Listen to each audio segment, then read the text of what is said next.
Hi, everyone. A warm welcome to all of you. I think I've brought you something truly interesting today, the light mill. Yes, you heard that right, a light mill. The name is actually quite misleading, but I'll talk more about that a bit later. For now, let's turn back the clock to the late 1800s, when Sir William Crookes, a British physicist and chemist, was conducting experiments in his laboratory. He wanted to measure very light objects, but he was really bothered by the air currents. So he decided to take his measurements under a vacuum dome. But then he noticed that inside the vacuum dome, things started to move. He didn't know what was happening, so the scientists put their heads together and concluded that the pressure of light was causing things to move under the dome. That's how the device got the name radiometer, specifically the Crookes radiometer, also known as the light mill. Of course, they were wrong. It wasn't the light that was moving things. So, what does one of these look like? This is exactly what a light mill looks like. Here in my hand is a standard incandescent light bulb. Let's just call it a light bulb for simplicity's sake. So, imagine the light mill like this. You take out the filament from the bulb, put in four delicate little metallic veins, and if light hits, so to speak, the light bulb with these special veins inside, the veins start rotating rapidly, around and around, much like a ship's propeller, turning round and round and round. It is a pretty fascinating phenomenon, wouldn't you agree? I mentioned that the name is actually misleading, because it's not really the light that makes things move inside, but rather, let's call it thermodynamics. I'm going to show you the experiments I did and how I ended up putting together my own light mill. So, I'll bring the camera closer and show you what I made for today's video. Here, under the lid of this jar, you can see my little light mill. I'll show it to the camera up close.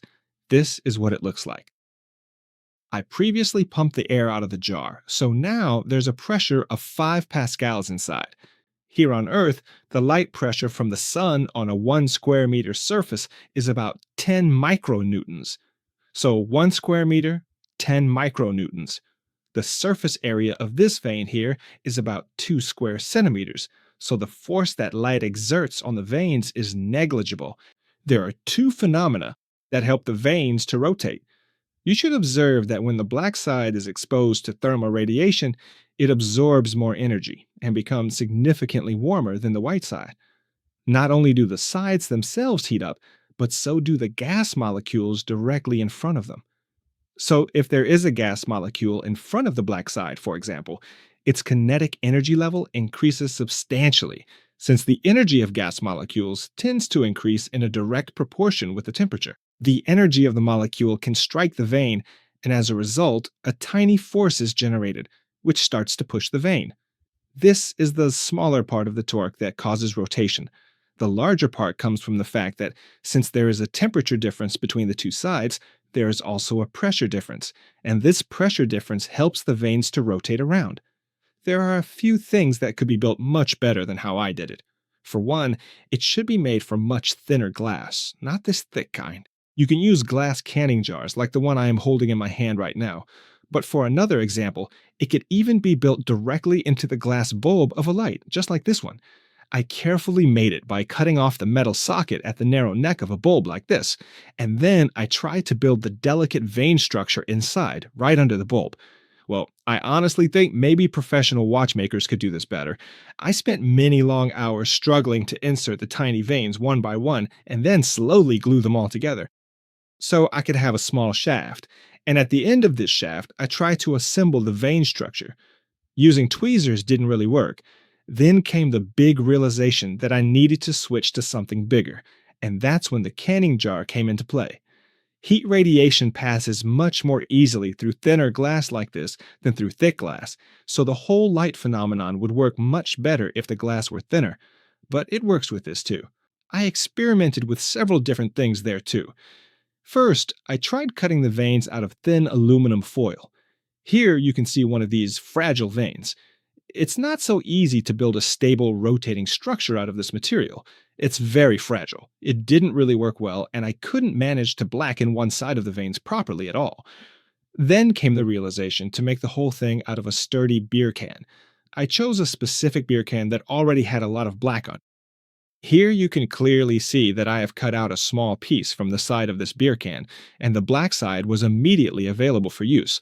This specific beer can, as you might easily guess, isn't quite as light as you would typically think, and the individual veins I cut out from the beer can aren't that light either.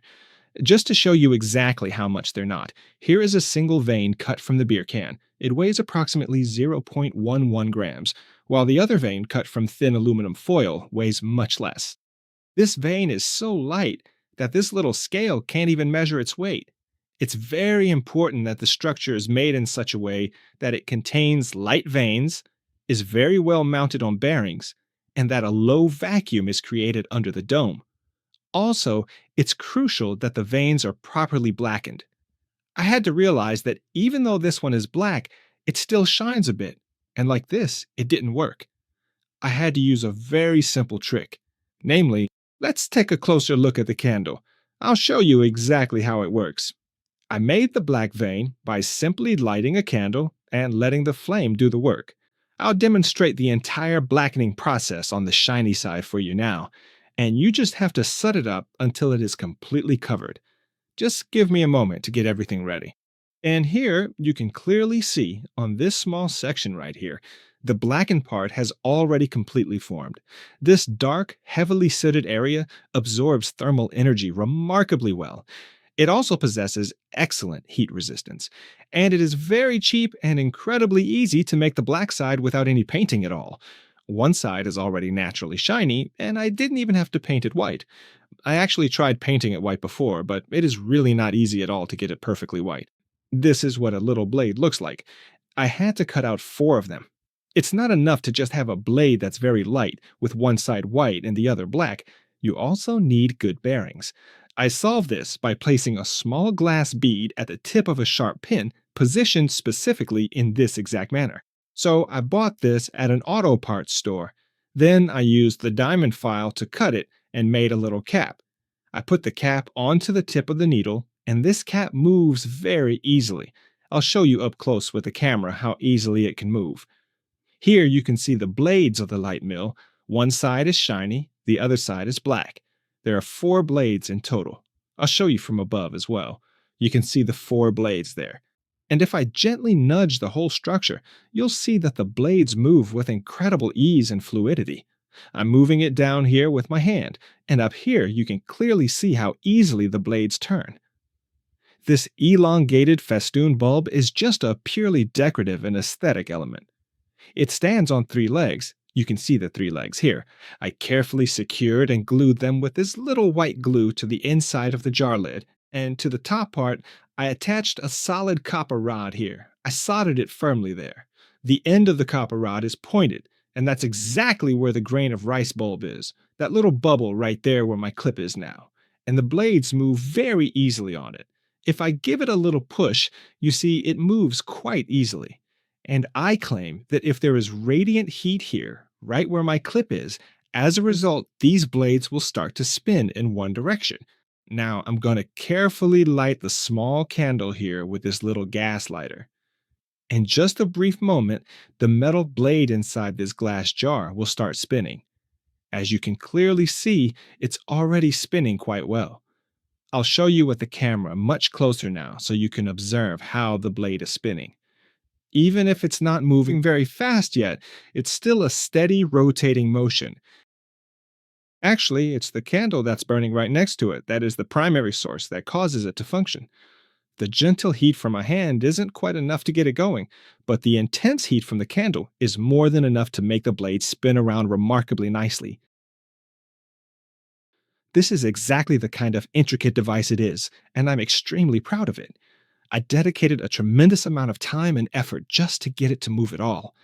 After many failed attempts and setbacks, I finally succeeded in this endeavor.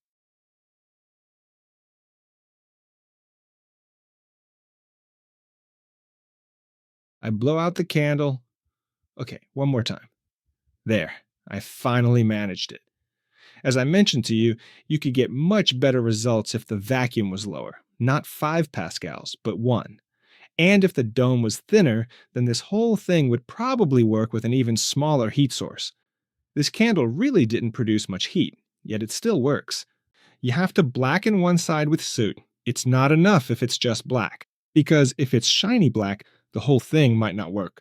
Let me show you my vacuum gauge. I ordered this from China. With the Chinese, it seems like the standard for vacuum is set much lower than -1. I really don't get why. Anyway, it works with this level of vacuum. I had to measure it with another instrument. Where the gauge is right now, that's actually 5 pascals. I connected the bell jar to the vacuum gauge and this stopcock with a capillary tube. By the way, I should mention that this stopcock is an excellent piece of equipment. It doesn't just block water, but apparently gases too. The system holds vacuum easily for days. In this case, the capillary tube is this thin little pipe here with a really tiny hole inside. For example, these are used in refrigerators for thermostats. Now I'm going to open the stopcock, and you'll see that the gauge needle immediately jumps up to normal pressure, but the vacuum can't instantly fill up from this side through the capillary tube. If I close it again, you'll see that the gauge now shows the pressure inside the jar, because I've shut it off here, and through the capillary tube, the gauge can measure the pressure inside the jar. So for a few seconds. When I open it, the internal pressure begins to rise steadily. I completely release the vacuum from the system and allow the surrounding atmospheric air to flow back in to replace it.